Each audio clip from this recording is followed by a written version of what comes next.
Què penses de la joventut que està pujant? De com s'incorporen a la feina, de com viuen aquest món?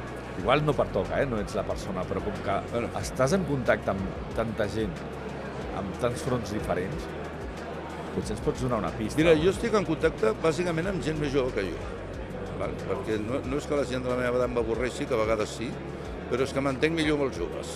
I perquè, a més, no sé, els que som una mica creatius ens interessa més el futur que el passat, i sempre, vull dir, la gent que té més futur per davant és més sensible en aquest tema.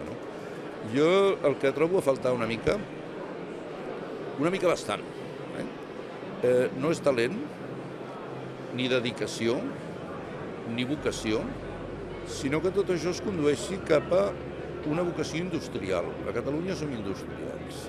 Aquest país no té matèries primes, aquest país no té riqueses naturals més que les que ha posat Déu, que són el sol i les platges i això, i el que més s'ha de fer a base de treballar.